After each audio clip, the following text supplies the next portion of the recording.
Just when I thought I was out, they pulled me back in.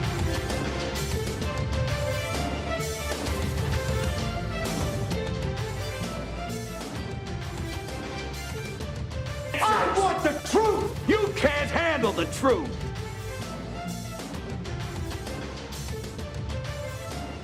Welcome, everyone. I'm not sure how loud I am or how quiet I am, but welcome to the shows. The Truth Table, Season 3, Episode number... what is it? Number 4, I believe.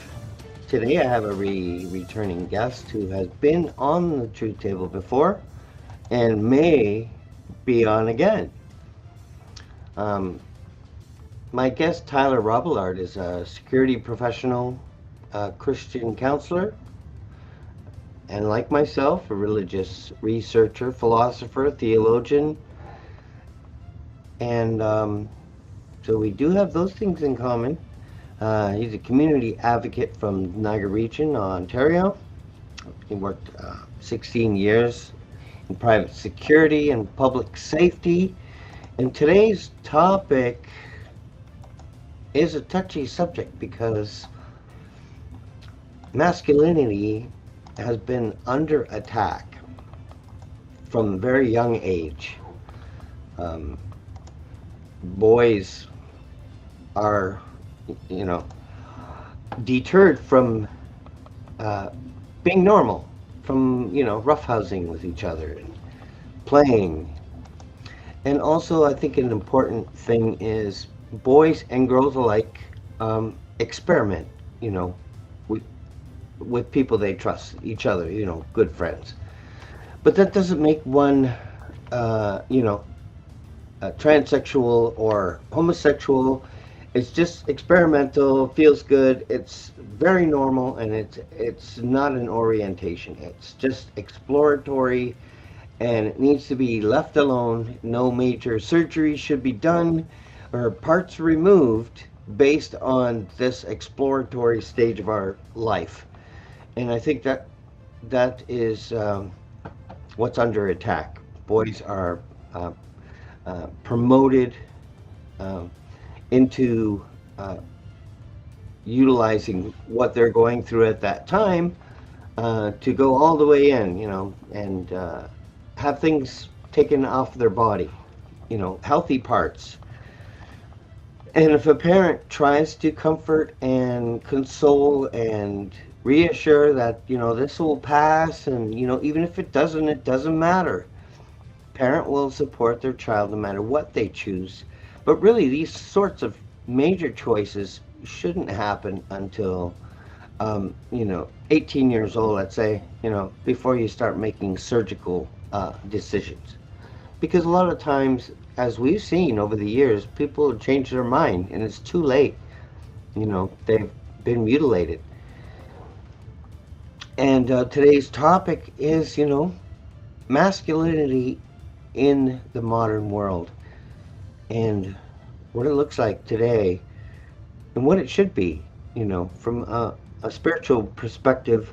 As two men, we're here to talk about it openly and share our perspectives, our insight with you. And I look forward to that conversation right after this.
I guess it played there. I don't know.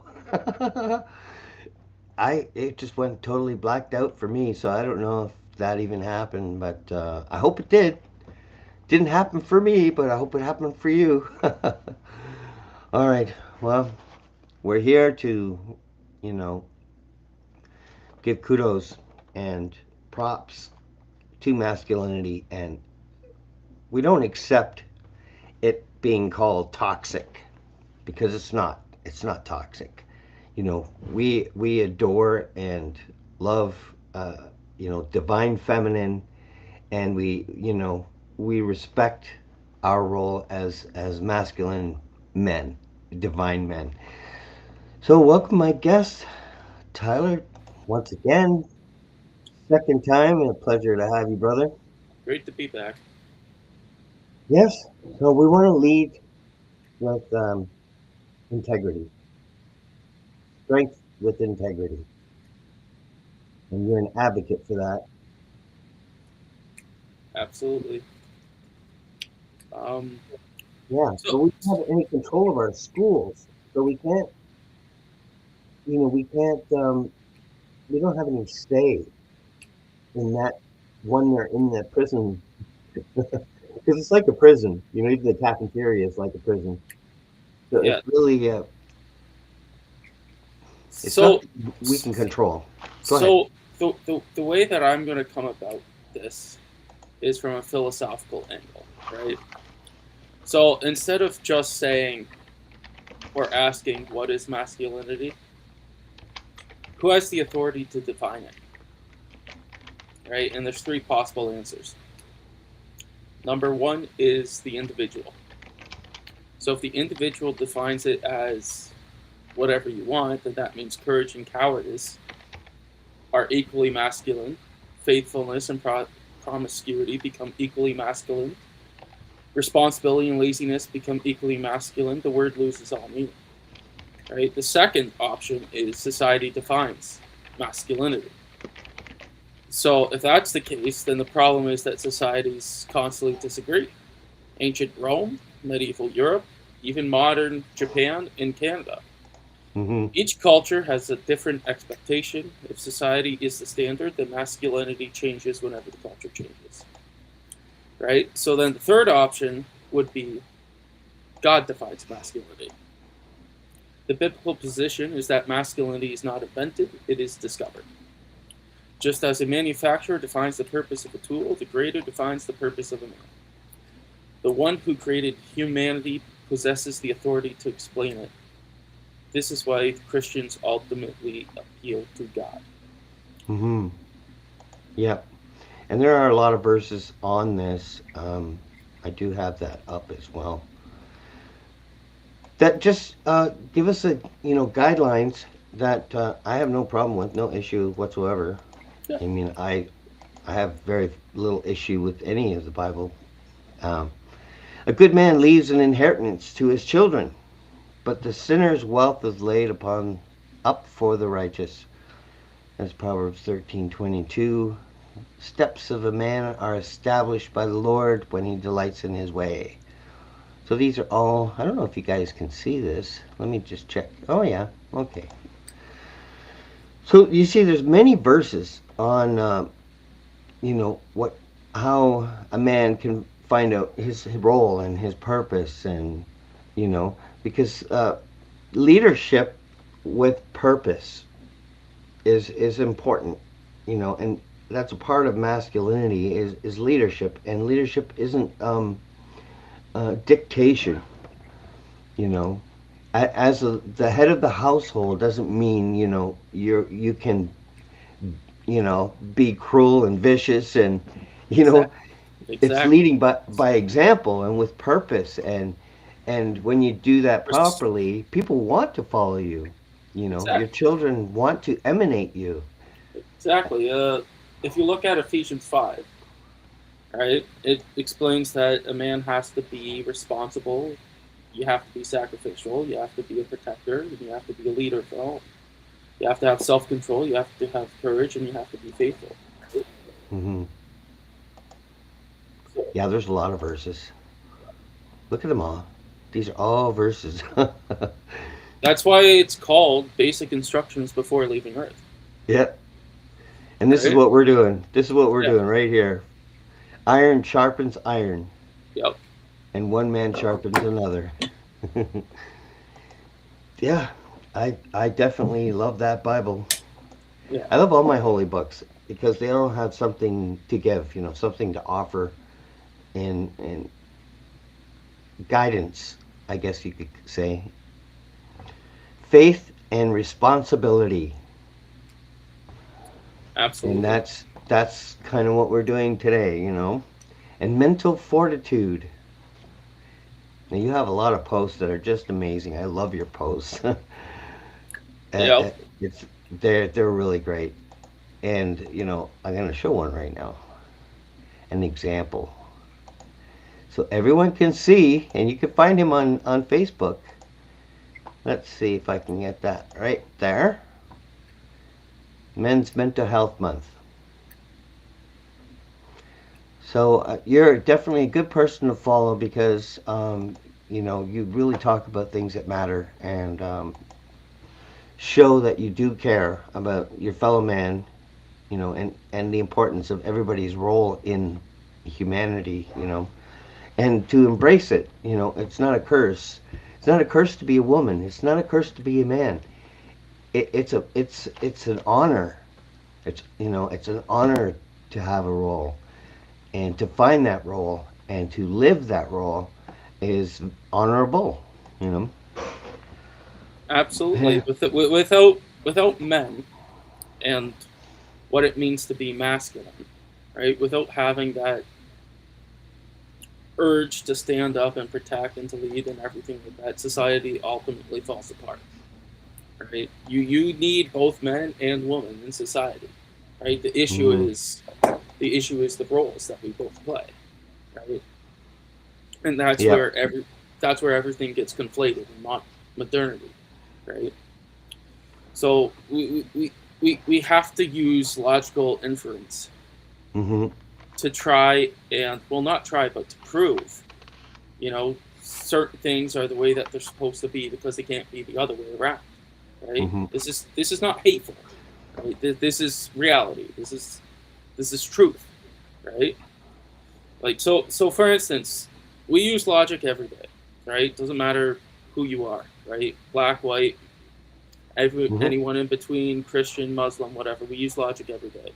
So if somebody were to say there is no truth, does that statement not fall on itself? Are you not making a truth claim? Right? Hmm. So logic, whether or not we want to believe it or not, it's a metaphysical property that we have to use every day, whether or not we recognize it or not.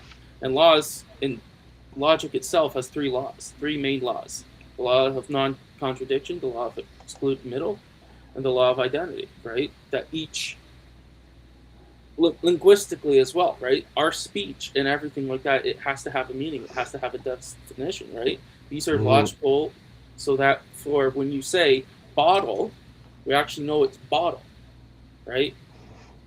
The referent, the thing in question, and the reference is what Hmm. we call the thing in question, right? So each thing has to have a logical identity, right? This is Hmm. where society gets it conflated, right? Because if we just assume that it can be whatever it wants to be, then things fall apart. Make sense? Yep. Now the problem with the modern masculinity is it's been redefined and blurred. The lines between male and female have been blurred, and I feel like I desperately need to restore what we should be and enhance and bring back, because men men lead with honesty, with purpose and honesty. We communicate with honesty. And there are a lot of liars out there in suits, and they sit in very big chairs in the Parliament building that can lie with a straight face. That's evil to me. You know, transparency is what a real man is. You know, he will say his intent. A real man would say, you know, I want to do this, and they will actually move towards that goal. When these people say things to get elected, so we don't have good examples of masculinity in leadership roles. We have weak men who lie and get away with it See, with impunity. that's the trick, though, right? Is because you just said that we don't have any person that we know of in authority or leadership. Well, we have one.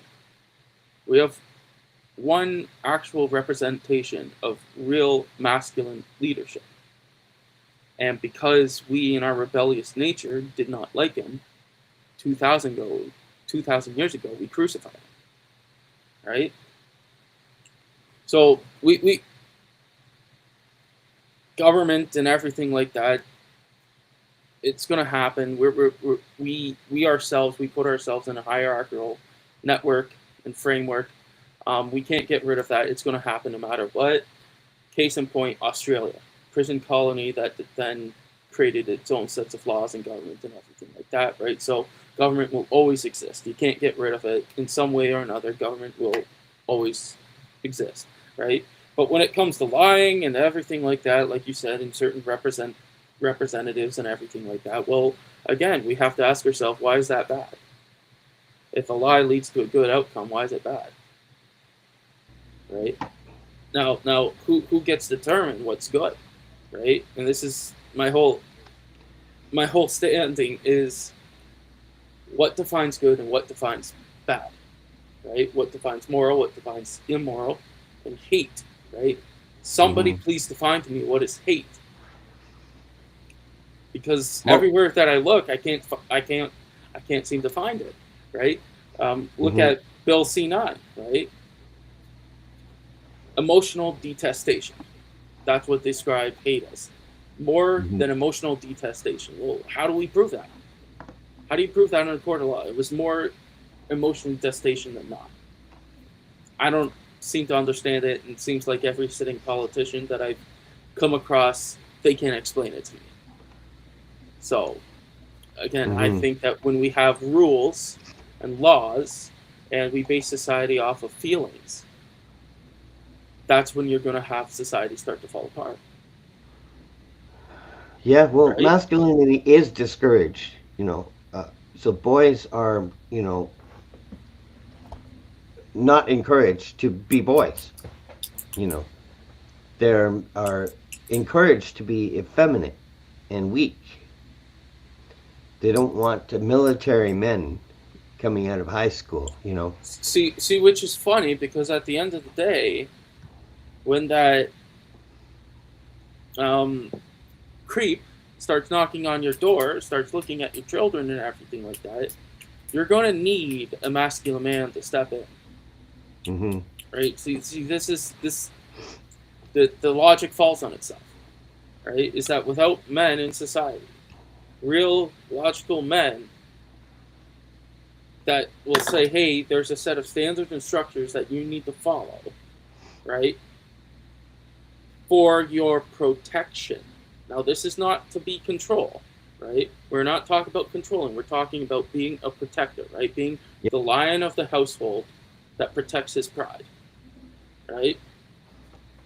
So what does that look like? Does that look like Home by 6? Before the streetlights come on, right? I mean, don't talk to strangers, right? And then also revolving inside the homeowner or the home in the confines of a relationship, right? It means, hey, honey, I love you enough to say, don't wear that to me. Or, you know, to be truthful. Be like, you know what? Yep. Maybe that dress does look a little tight on you, because the thing is, when she's at her worst point, having birth to your child, and she asks you, do I still look pretty to you? And you say, yes, you do, she's going to believe you. You have to be honest. Protect with respect, you know. Yeah. It's true. We only get 19 years with our children, you know, to prepare them for this world. And a lot of parental rights have been removed by law unanimously on the federal level. So we really have nobody. There's nobody for us in that whole entire parliament. We definitely need a constitutional republic situation where we can set limits on what the government can do and can spend our money on, like financing wars and getting into um, parenting, coming between the parent and the child, or the doctor and the parent. These things have to be removed. We have to be able to talk to our doctor, disagree with our doctor, get a second opinion. We have to have these checks and balances because, the third biggest killer is medical error. So blind trust is foolish, and a foolish man will harm his children that way. Absolutely. That's why he has to, again, submit himself to something greater, right? Yeah. And I'm not talking about in the world, right? Yeah. As Christians, is that we are in the world, we are not of it, right? So that's why we need proper discernment, right? And it can't just come from I feel, right? Do you know what happens to men that use more emotion than logic? They end up in prison, right? Yeah. They let their emotions get in the way, right, of what they're supposed to do in society. So what society defines right now as toxic masculinity, right? Let's actually have some characteristics of toxic masculinity, right? What would you think that they are, Paul? Well, they don't abuse women. That would be toxic masculinity to me. Well, see, that's the thing too, right? So maybe you got a roster of girls, right? A roster on your list. You're not very loyal, right? You constantly lie, you cheat, right? You don't stay in one spot very long, right? Right? You abuse women. You're a womanizer, stuff like that, right? You're just out there throwing around town because you feel like it, right? Right? So promiscuity is basically what they say when toxic masculinity, right? Talking down to women, this, that, the other, and everything like that, right? That.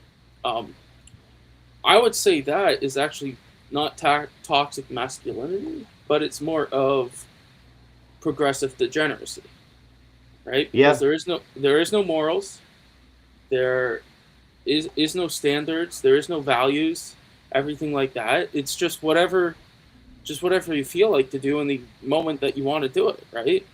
How does that build anything? How does that move your brother forward, right? Because again, there's a military term where you're not fighting for yourself, you're fighting for the person next to you, right?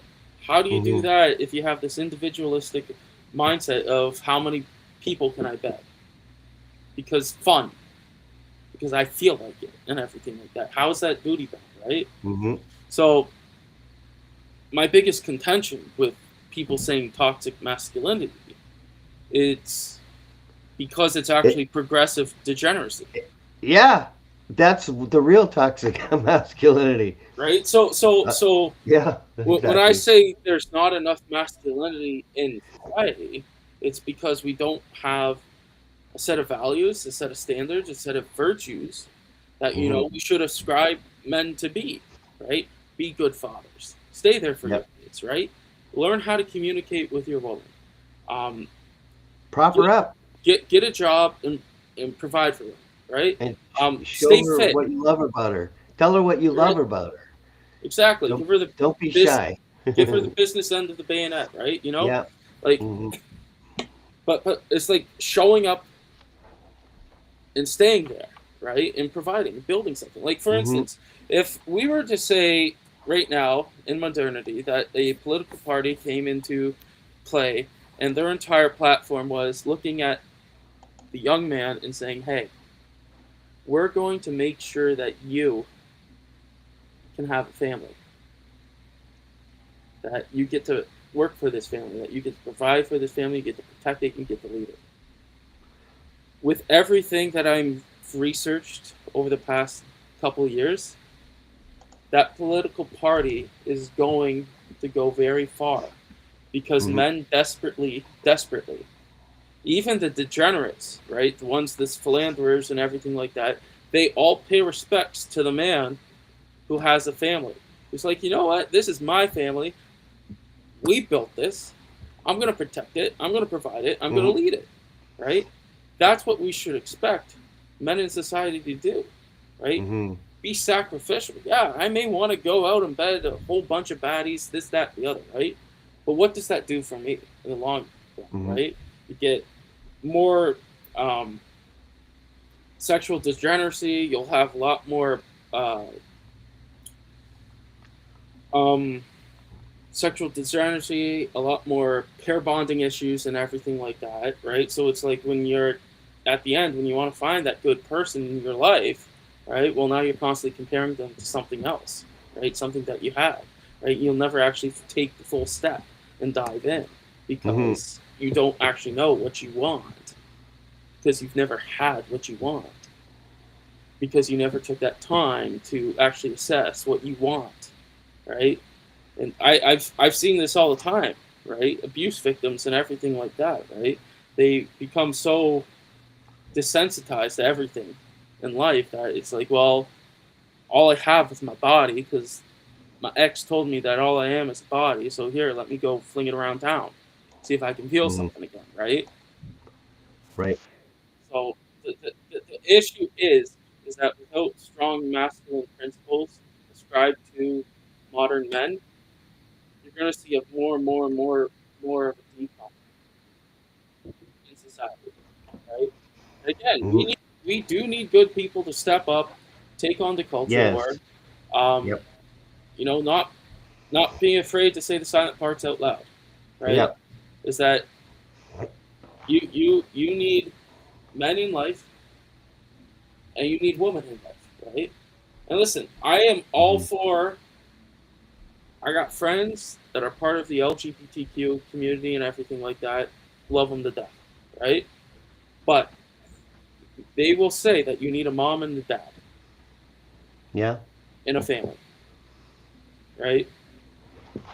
Because you know go ahead. The truth table photographer caught you working one night and captured a photo of you in your work attire.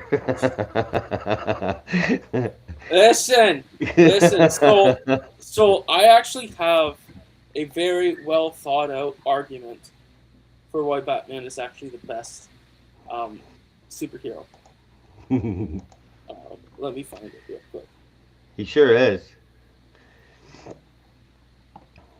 But we're not afraid. We're not silent, and we're not alone. So don't ever think you are, because here's two guys right here that are on your side.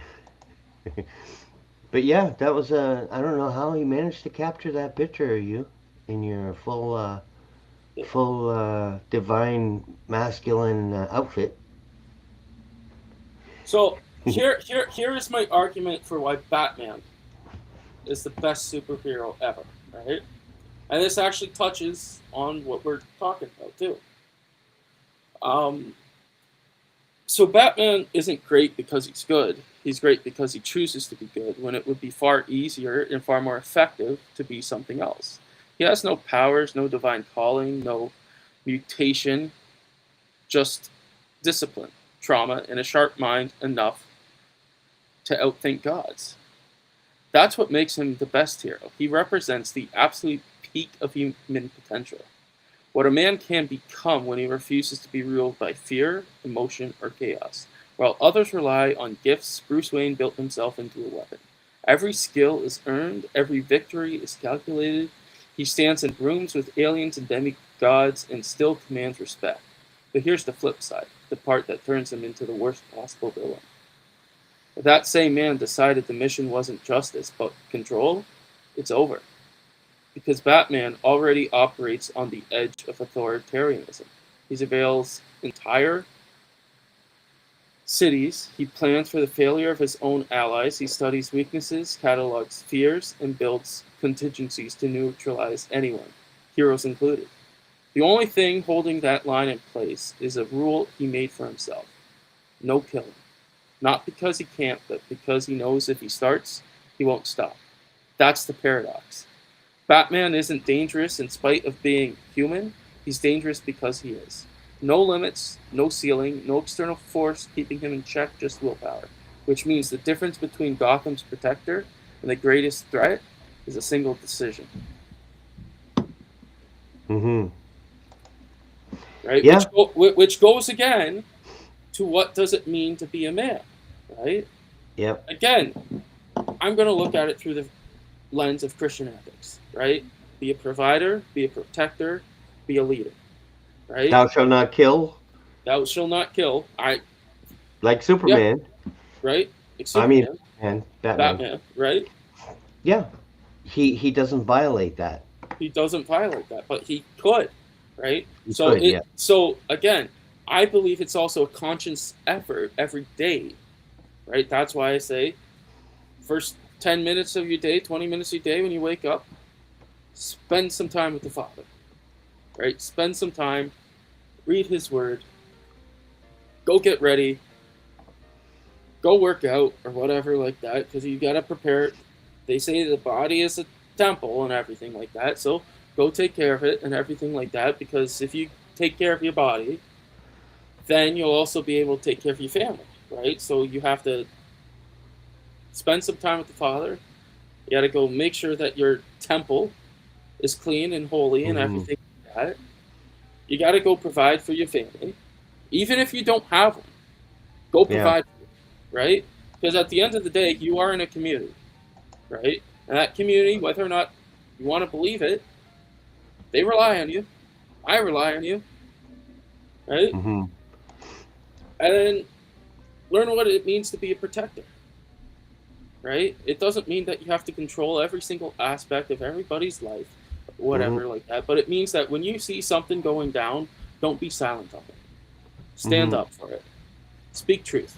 Endure well, right? And don't hold back. So And it's okay. It's okay to ask your wife to honor your marriage if you're married, and not to have girls' night out at strip clubs and what have you, because girls will lie for their girlfriends, and they will want you to fail. Girls are the worst to each other. I think men are much better to each other than women are to each other, because if you're happy, if you have a good marriage, they want you to fail. And they will set you up to fail. And see, this is why I tell anybody in a healthy relationship, healthy marriage, everything like that, the worst decision that you can do is bring your relationship problems to your friends, right? For guys and girls. 100%. Guys are a little bit more logical and reason sought and everything like that. Yeah.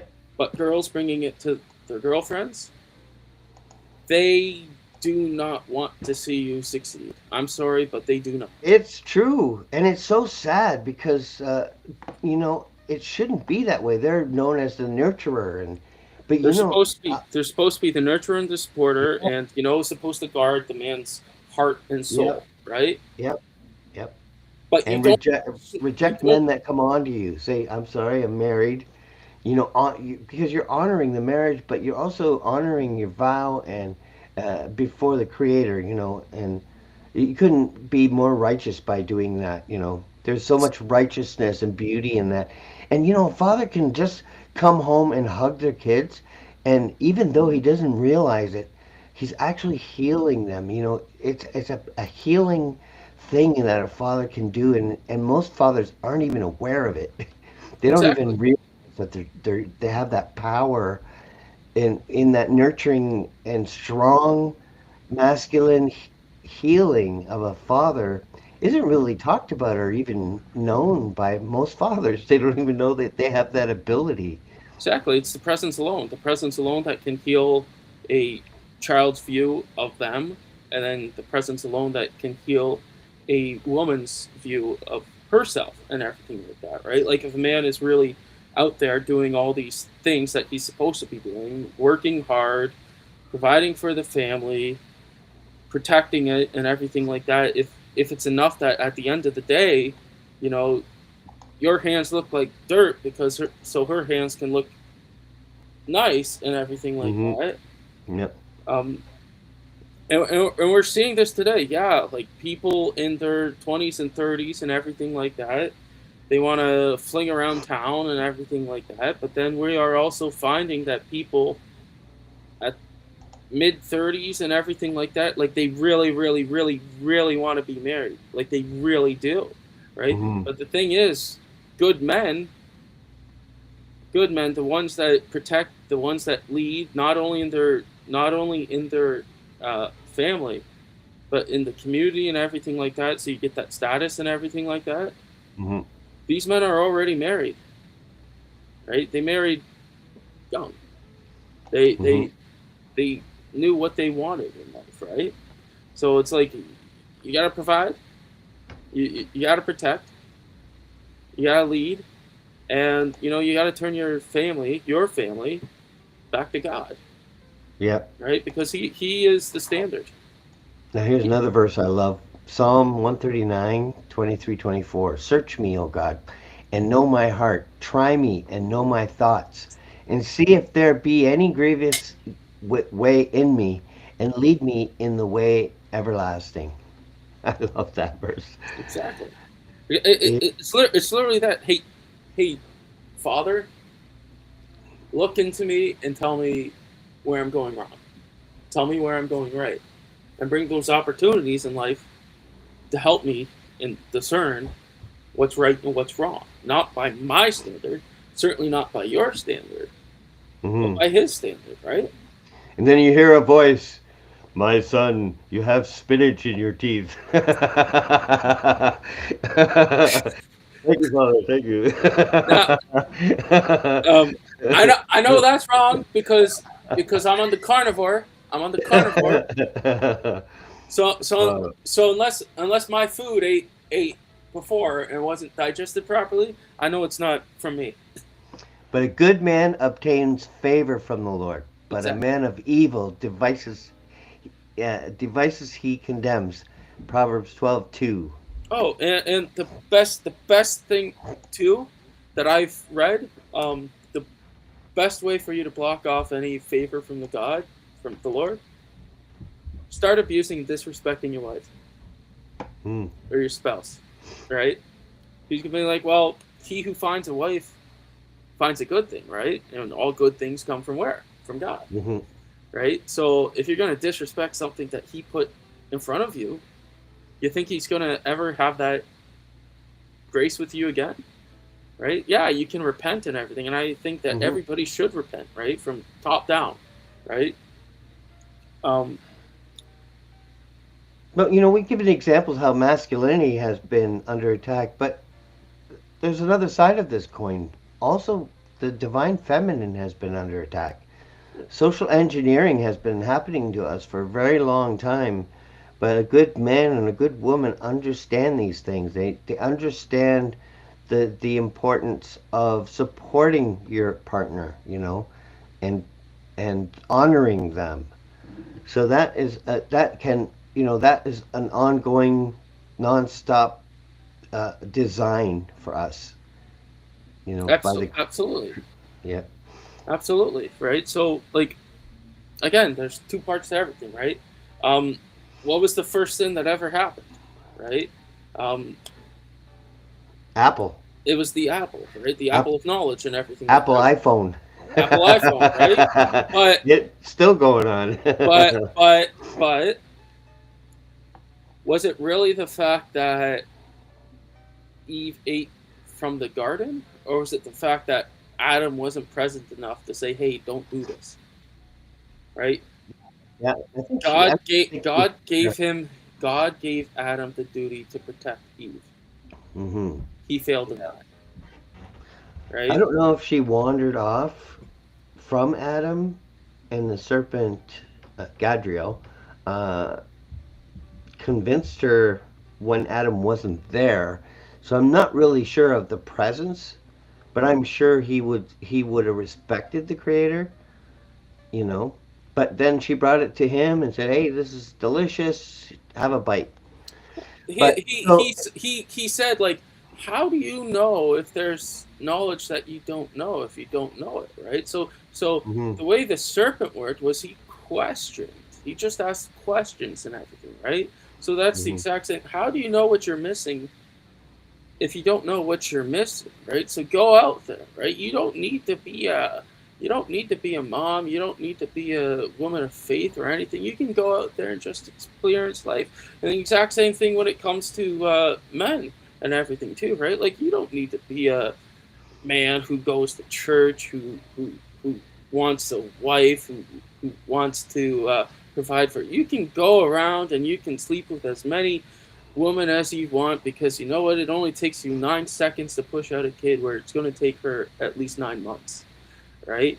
So again, I think there's more duty and responsibility on our end as Hmm. men to say, hey, we're not going to respect you who throw it around because what? Because you can, because your uh, feelings, because you're Hmm. emotional and everything like that. And then you know what's going to happen and everything is I wish that we still had laws in Canada for the deadbeat dads who don't pay for their kids. I still wish that was the thing that happened. You go to jail. You go to jail. I'm sorry. Like I got no problem saying that, right? And again, this happens for both sides, right? Yeah, it really depends on the situation because they can all be so very different. Sometimes, a mother is just being nasty, because maybe he cheated, maybe he found a better woman. Who knows what the situation can always be different and vary. But a lot of times, children are being used to punish the men, to harm the men, to hurt the men.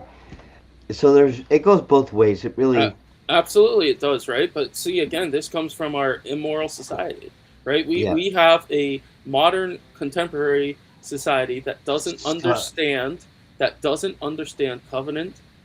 We Hmm. only understand convenience, right? So what's good for us at the moment, right? Which is something I like to call emotional consumerism, right? It's whatever feels good, right? So like, Hmm. what does this get me? What how is this making me feel, right? Hmm. Instead of how can I build on this? How can I make something greater than this, right? Not saying that individual Hmm. A is bad, because we all come with baggage. We all have scars, and we all have bruises that we carry. That some of them are self-inflicted, some of them are inflicted on us, and everything like that. And some of us have gone through some stuff. Some Hmm. of us have gone through some stuff at a really young age by people who we thought we could trust, right? Yeah. It's So good. Yeah, it's good for men to be friends with other good men, yeah, and it even says to confess your sins to one another and pray for one another that you may be healed. The prayer of a righteous person has great power as it is working. So that's what I think men do. That's what I do. I mean, with my good friends, I confess with them.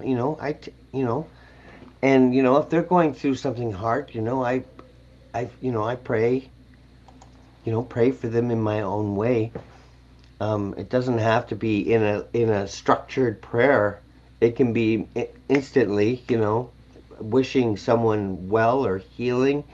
Doesn't have to be a paragraph in a prayer form. When you have a very strong spiritual faith, those things happen, instantly. They don't have to be official. It doesn't have to be, dear Creator, I come to you today, blah, blah, blah. Because the kingdom of heaven is within you. You don't have to go through all that format to reach him. It's not like a telephone number you have to dial. He's already on the other line. exactly. He's just waiting. He's waiting for you to knock. He's Yeah, waiting for you to knock and to open the door, right? and that's the beauty of my faith, I think. I love how strong my faith is and how I feel so connected. And I feel like we're in a situation here where masculinity has been attacked, and we're in a bad situation right now. Like dire straits. Sodom and Gomorrah is what they're trying to bring here. And I think they're getting very close with all the signs and the signals. And a part of it's a very Zionist program. They did this everywhere. And they get Well, kicked out of the countries for doing that. But child inappropriate books for children is a part of that. The Sodom and Gomorrah and all sorts of things, the abortion, the maid, all these things are, violations of the scriptures, in every way. I well, mean, not just scripture, but also moral order, right? Moral yeah, hierarchy and everything, right? Like that. Um, it's it very is demoralizing everything that you see, right? Like at the end of the day, what was the first institution blessed by God? It was the family, right? yep. So, and then everything that we see today seems to be going against that, right? So Hmm. there needs to be good people again that will stand up and say, "Hey, enough is enough." The reason why you're having so much fighting across the globe, right, is because everybody is trying to put their form of what they think is right Hmm. instead of what they know is right. Yeah. So, and that's why you're going to have consistently, like the way that we set ourselves up governmentally, democracy, everything like that. It is that we have voting blocks, um, because everybody's so different, and because we have all this universal suffrage and everything, means that you can't get one thing passed without another person. So now it's like, well, okay, well I have to compromise here in order to get there and everything like that, which is like we're seeing what's going to happen. We're seeing what's going to happen today, and I can theorize within the next couple of election cycles, municipal, provincial, federal, is that you're going to see a very, very, very, very crucial time period, um, where you're going to need good people again to step up, because if they don't, it's going to come to a head. It Hmm. really is. It's going to come to a head. Are It's you going to. thinking of running? I might. I might. You should. For something, everything like that. There's a Yeah. couple things here, locally, that I want to do first to kind of see people's perception, and the one of Hmm. that is June 23rd. Again, I'll be going in front of Thorold Council, and then Hmm. from that, I'll be going to the region and everything. And when I do my region speech, it's really going to you're really going to look and see what it is that I'm about, right? And Hmm. again, this is I'm not doing what I'm doing for me, right? Because I think a society is best when men do good things, knowing that they'll never reap the shade, right? Or when you plant the tree, knowing that you'll Yep. never be able to benefit from it, right? So what I'm doing here, or what I will be doing, it's not for me.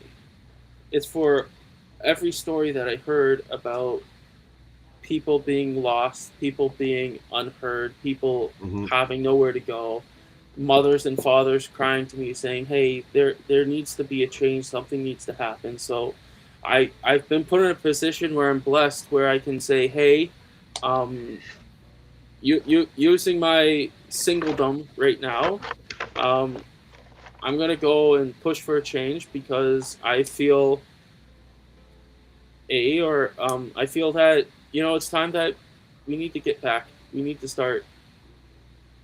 We need to start telling people or showing people what it means to have real masculine energy back in society again, right? Um, Do you think it's possible? Do you think we can fix this? Or do you think we're at I the end, the biblical end, where this is inevitable? Not only do I think that it's possible, I think that it's a very, very, very, very, very strong possibility, because at the end of the day, what is it that the religious do better than the non-religious? They What stand is in it? righteousness. They stand in righteousness. They have Okay, courage. but even that aside, right? What is it practically that we do better than the non-religious?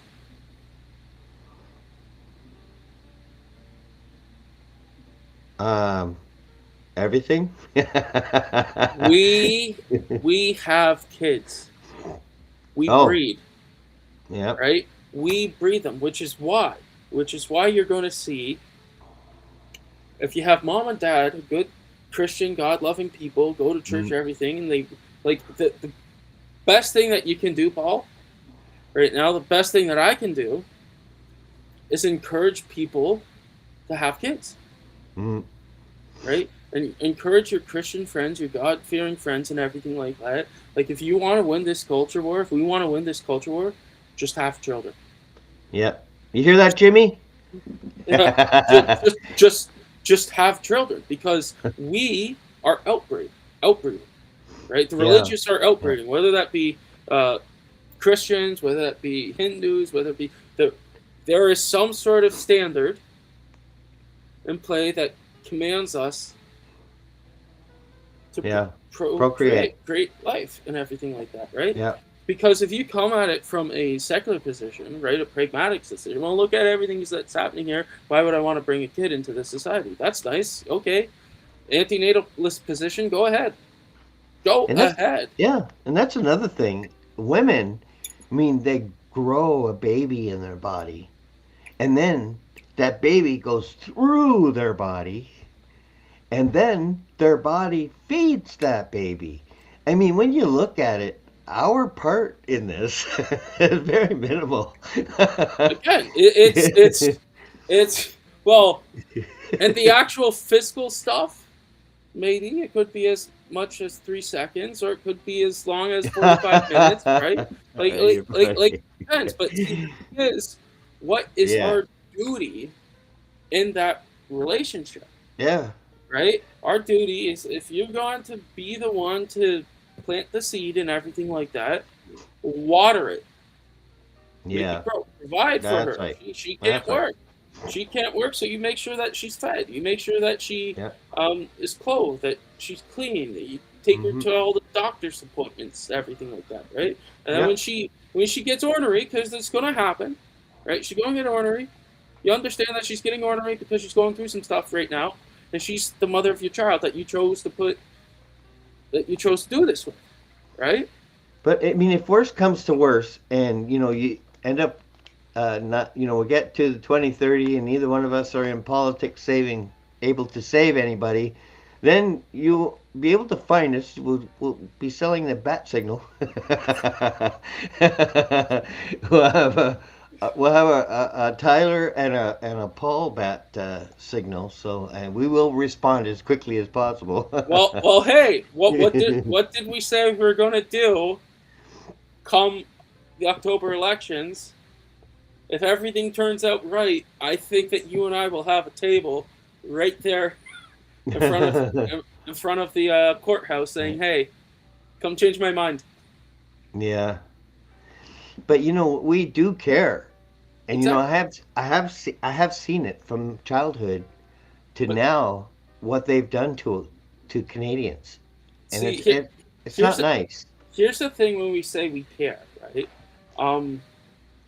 What does that actually mean, right? So when we say we care, by what standard do we care? Do we care enough to speak truth to you, or do we care enough to just say, "Hey, you're doing a good job"? I think the worst things that we've done in society is actually saying, "Hey, you do you. Being silent, right? is not. Being silent. Yeah. You do you as you go out and cheat on your wife. You do you as you go out and put some junk up your arm. That's a good point, because really that's what these bills they've been passing is about, silencing parents. Like, you have to affirm, which means you have to go along with whatever your kid says. Your child is now the dictator in your household. But see, that's what the laws have done. They put a very important, vital future decisions into the hands of children. Exactly. And out of the parents' hands. And it's a chargeable offense. You can go to jail for saying, it's okay, you're going to get through this. You'll be fine. But see, here's the thing too with that aspect is that, and we're seeing the um, repercussions of what they tried to do with the lockdowns and everything too. Is that um, the government Yep. officials are slowly getting their comeuppance, right? Um, Look at the Freedom Convoy. The judge said, okay, what you did to them was actually wrong, Yeah. unlawful, and everything. They're entitled. Give them back the truck, this, that, the other, right? Like, let it be and everything. So it is going to come to a head. But also my original point is that there's not enough enforcement in Canada to enforce this. We can see this with what they tried to do with the lockdowns, what they tried to do with the pew bans, what they are suggesting they're going to try to do with Bill C9 and everything, is that if you say a hateful thing, which again, nobody can actually explain to me what a hateful thing is from a subjective standard, which most of these Right. people are advocating from, right? Even from an objective standard, right? I don't understand how it's hateful. I think it's hateful to not say something rather than to say something, right?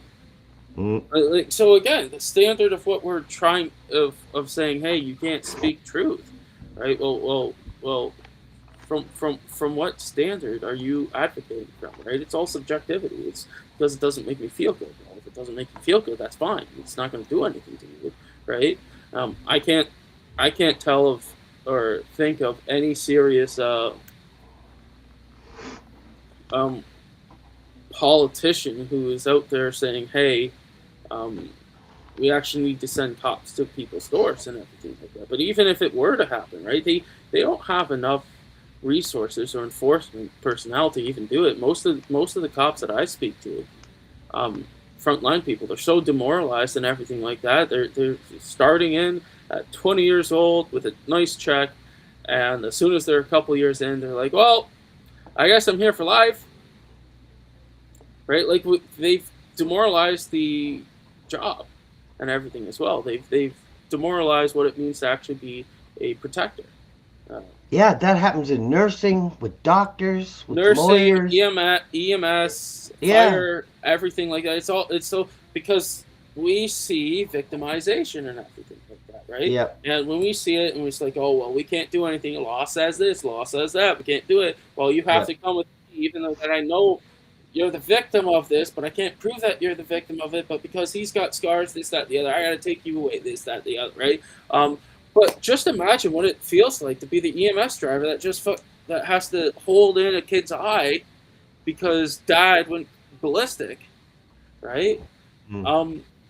Or because we've turned to substance abuse, we turn to drugs, we turn to alcohol and everything. We let that get through our minds, where that's the feeling that we need in order to cope with the trials of the day, because we don't actually know how to communicate how we feel, because we were always taught from a young age that we had to be silent, that we had that if we complained, we were wrong and everything, and because our dads, this, that, the other, right? I'm like sitting here thinking I've seen this happen hundreds and hundreds of times, right? So this is my ask for anybody watching this.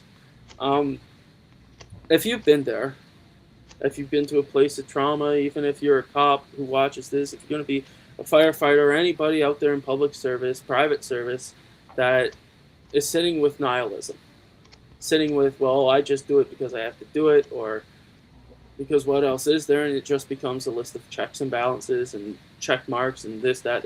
Step one, do this. Step two, do this. Well, reach out to somebody, because there's nothing more dangerous in this line of work than somebody who's completely checked out mentally.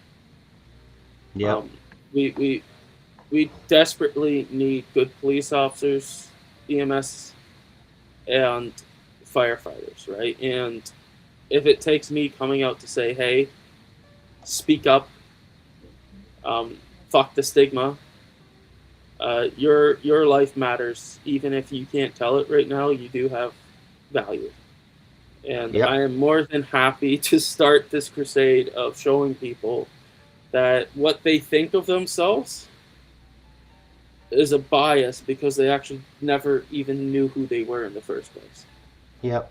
And a good friend will tell you who you are to them from their perspective. Exactly. Because not a lot of us understand what we look like to others, you know. Exactly. That's the benefit of being a true masculine and a true friend.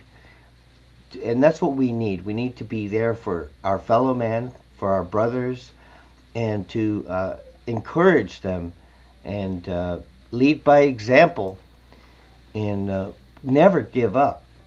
I can't even Exactly. believe it. I can't believe it's been an hour. Yeah. Time So time flies when we talk. so speak up. Speak up Hmm. when it matters. Speak up in your community. Um, show up for your family, right? And endure all that pressure well, because it is worth something.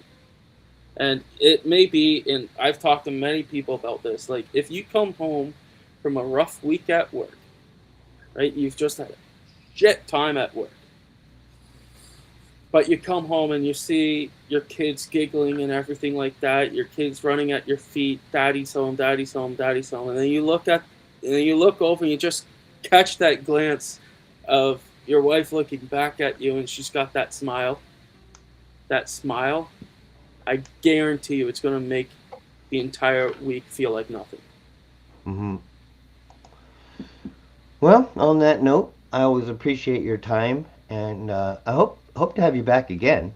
Oh, Um, absolutely. I got more structured stuff we can talk about too. yeah, and if you're running, I would definitely love to have you on based on that alone, just to let people know what district you're in and that sort of thing, what you're about, and I encourage anybody to friend Tyler on Facebook and participate in any of the activities groups because he is a full fast forward, divine masculine, doing everything he can to restore mankind. And I'm doing my little part here. And I appreciate you, Tyler. Thanks for coming on. Thanks, Paul. One quick question: are we still Sure. good to do a live stream of municipal elections 2026? We can, yeah. 2020. Uh, When is it? October? October of 2026. You and I, let's go live Let's do it. All and right. let's Yeah. do all our political commentary. Yeah, because I think we got Jimmy running and other people that I probably know. There, there's, Luke. there's, Yeah. there's Luca. There's again in Thorold, where I'm from. I got a bunch of counselors who are running again. Who are like, well, Yeah, and I then think that'd again be a fun. bunch of other counselors said, Tyler, why aren't you running? I'm like, well, because I have a plan. I have a plan, and y'all are gonna find out. Basically, y'all Yeah, are gonna have to watch. and we're gonna tell the truth. Absolutely, We're not gonna lie. We're not exactly. politicians.